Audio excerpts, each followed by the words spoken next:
Permasalahan tentang bagaimana nasib honorer menjadi topik hangat pembahasan kali ini. Menpan RB mengatakan, honorer akan diangkat jadi CPNS, kita simak pembahasannya. Pegawai pemerintah dengan status tenaga honorer akan ditiadakan di instansi pemerintahan pada tahun 2023. Dilansir laman resmi, menpan.go.id, pelarangan pengangkatan tenaga honorer ini pun telah tercantum dalam pasal 8 PP nomor 48 tahun 2005.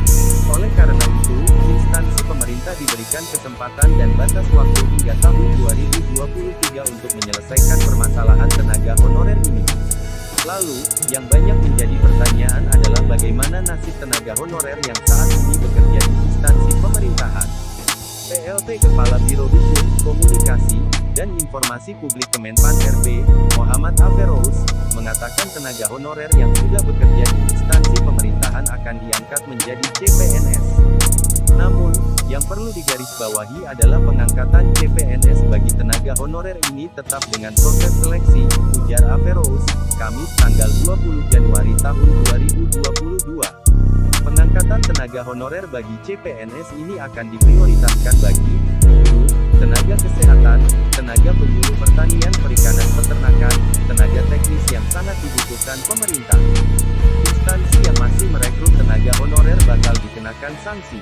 Menteri Pendayagunaan Aparatur Negara dan Reformasi Birokrasi PAN RB Cahyokumolo, mengungkapkan, satu di antara hal yang menjadi kekhawatiran pemerintah adalah rekrutmen tenaga honorer yang tak berkesudahan oleh instansi pemerintah daerah. Padahal, dalam pasal 8 PP nomor 48 tahun 2005 tentang pelarangan perekrutan tenaga honorer, instansi pemerintah, secara jelas telah dilarang untuk merekrut tenaga honorer. Hal ini juga termaktub dalam pasal 96 PP nomor 49 tahun 2018 tentang manajemen PPPK. Instansi pemerintah juga diberikan kesempatan dan batas waktu hingga tahun 2023 untuk menyelesaikan permasalahan tenaga honorer yang diatur melalui peraturan pemerintah. Adapun untuk memenuhi kebutuhan mengenai penyelesaian pekerjaan mendasar seperti yang dilakukan oleh tenaga kebersihan cleaning service dan tenaga keamanan security, disarankan untuk dipenuhi melalui tenaga alih daya atau outsourcing, dengan beban biaya umum. Adanya rekrutmen tenaga honorer yang terus dilakukan tentu mengacaukan hitungan kebutuhan formasi ASN di instansi pemerintah. Hal ini juga membuat permasalahan tenaga honorer menjadi tidak berkesudahan hingga saat ini.